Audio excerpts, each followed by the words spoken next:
Berita Sumsel 24 jam hari ini. Jika kebanyakan pondok pesantren berada di lokasi lebih jauh dari perkotaan, saat ini masyarakat di Batu Raja, Ogan Komering Ulu, tidak perlu bingung jika ingin memasukkan putra-putrinya yang akan menyelesaikan pendidikan lanjutan dari sekolah dasar. Sebab kini terdapat Ponpes Bahrul Ulum PGRI Batu Raja yang berada dalam kota Batu Raja. Persisnya di Jalan Muhammad Hatta, samping SMA Negeri 1 Oku. Meski baru didirikan 10 April 2021 lalu, Ponpes Bahrul Ulum PGRI Batu Raja membuka 3 jenjang pendidikan antara lain Madrasah Sanawiyah atau setingkat SMP, Madrasah Aliyah atau setingkat SMA, dan Madrasah Diniyah. Saat ini Ponpes Bahrul Ulum PGRI Batu Raja sudah memiliki santri dan santriwati sekitar 50 orang. Selain dari Kabupaten Oku, santri dan santriwati Ponpes ini juga berasal dari luar seperti dari Kabupaten Lampung, Papua, Oku Timur, dan Oku Selatan. Pimpinan Ponpes Bahrul Ulum PGRI Batu Raja, Ustadz Marwan Syah menjelaskan, Ponpes yang dia pimpin saat ini mengikuti kurikulum Ponpes, kurikulum Kementerian Agama, dan kurikulum kemasyarakatan. Alhamdulillah wa syukurillah, salatu wassalamu ala rasulillah, wa ala alihi wa sahbihi wa man tabi'al huda ma ba'du. Saya Marwan Syah, sarjana agama, pimpinan Pondok Pesantren Bahrul Ulum PGRI Batu Raja. Pondok pesantren ini diserah terimakan dari yayasan yang tadinya SEMEA dan SMA PGRI, serah terima ke pondok pesantren dan saya sebagai pimpinannya pada tanggal 10 April 2021 yang lalu. Artinya sekarang bulan Februari, kurang lebih sekitar baru 8 bulan berdiri, dan surat izin operasional madrasah sudah terbit dari Kanwil Kementerian Agama Provinsi Sumatera Selatan, baik tingkat aliyah maupun tingkat sanawiyahnya. Dan Pondok Pesantren Bahrul Ulum PGRI Batu Raja ini adalah level MTS atau Madrasah Sanawiyah, kemudian Madrasah Aliyah setingkat SLTA atau SMA, kemudian lagi adalah diniyahnya. Apa yang membedakan Pondok Pesantren Bahrul Ulum dengan yang lainnya atau tingkat umum? Karena yang pertama dari kurikulum. Kita kurikulum mengikuti kurikulum Pondok Pesantren, di samping memang kurikulum dari Kementerian Agama kita mengikuti, kemudian ada kurikulum tersendiri, kurikulum kemasyarakatan. Karena yang diinginkan oleh masyarakat, terutama orang tua, wali santri, dan masyarakat yang ada di desa tersebut, ketika anaknya sedang libur atau ketika anaknya tamat dari pondok pesantren, orang tua wali santri tadi menginginkan apa sih yang sudah didapat di pondok pesantren tersebut. Nah, oleh sebab itulah maka kami di sini mengutamakan dari ilmu kemasyarakatan. Di antaranya adalah bagaimana cara memimpin tahlil, kemudian berzanji, kemudian Fatihah khusus, marhaban, dan lain sebagainya. Kemudian khutbah, ceramah, dan kitab-kitab kuning. Reporter Yenson, juru kamera Ahadi Farid, palfresh.com. Pemirsa, Dinas Pendidikan dan Kebudayaan Oku Timur memusnahkan sisa belangko ijazah, baik tingkat SD, SMP, hingga paket kesetaraan. Pemusnahan ini bertujuan untuk mencegah penyalahgunaan ijazah. Kepala Dinas Pendidikan dan Kebudayaan Oku Timur Wakimin memimpin langsung pemusnahan sisa belangko ijazah untuk jenjang SD, SMP, dan kesetaraan. Setidaknya ada 1.478 sisa belangko yang dimusnahkan. Kegiatan ini pun disaksikan Satreskrim Oku Timur, Bribka Budi Supriyanto.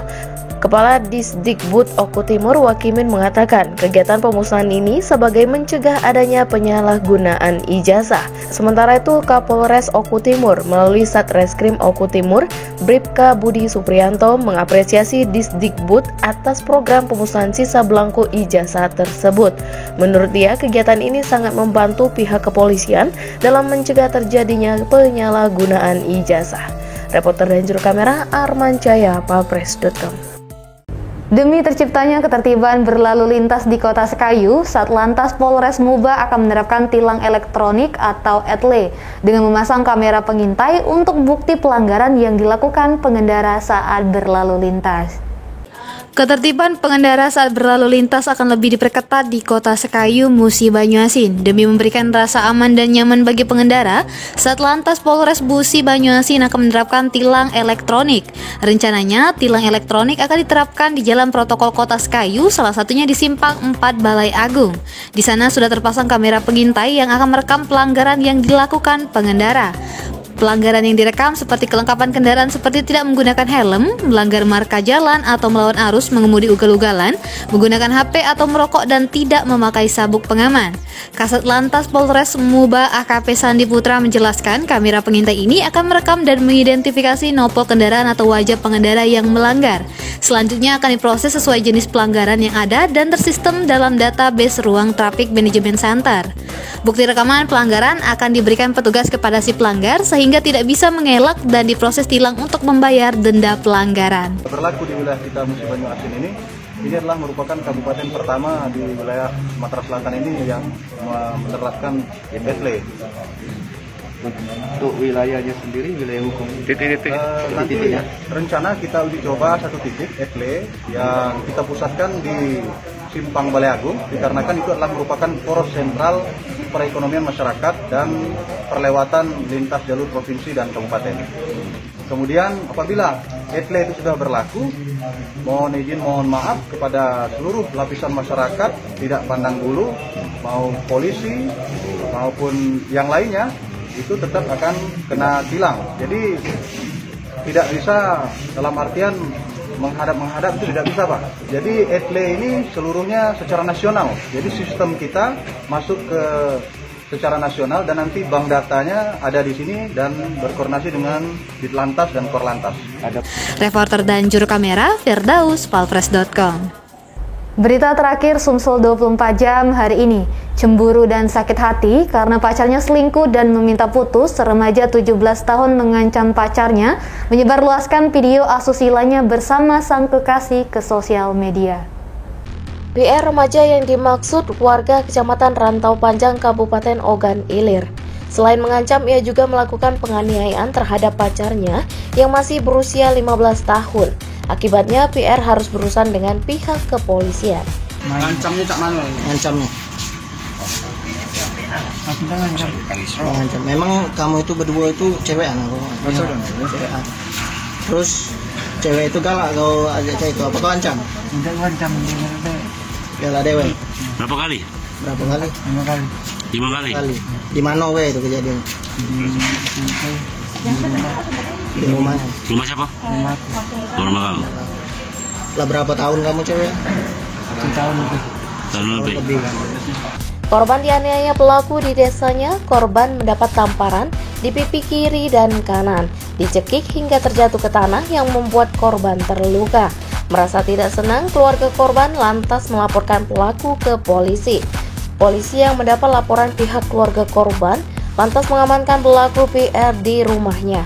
Menurut keterangan korban pada polisi, kejadian pencabulan itu terjadi pada pertengahan tahun 2021 lalu. Namun tanggal dan bulannya korban tidak mengingatnya. Riansa bin Badarudin, ini usianya baru 17 tahun. Korban sebut saja Mawar, umur sama 15 tahun juga. Jadi pada Senin yang lalu, tanggal 17 Januari, sekitar pukul 15 sore, di samping rumah pelaku dan korban ini janjian melalui WA, pesan WA untuk ketemuan. Kemudian korban datang, janjian di pinggir jalan, kemudian pelaku datang, kemudian korban diboncengkan menggunakan sepeda motor R2 menuju ke SMP, sekitaran SMP di daerah Rantau Panjang. Lalu korban berdua mengobrol di dalam kelas, kemudian pelaku mengajak korban tidak mau, namun pelaku kemudian melakukan kekerasan di situ. Pelaku terancam pasal 81 ayat 2 Undang-Undang Nomor 17 Tahun 2016 dan pasal 80 ayat 1 Undang-Undang Nomor 35 Tahun 2014 tentang perlindungan anak dengan ancaman hukuman penjara minimal 5 tahun dan maksimal 15 tahun. Reporter dan juru kamera Wijan, palpres.com. Demikianlah berita Sumsel 24 jam hari ini. Jangan lupa untuk mendukung program kami lainnya di YouTube Palpres Official seperti podcast Cukup Pedes, Budak Lorong, Basing, Ternyata Bukan Mistis, dan Ruang Cerita bersama Kakak Juli. Saya adalah Sana Sution, sampai jumpa.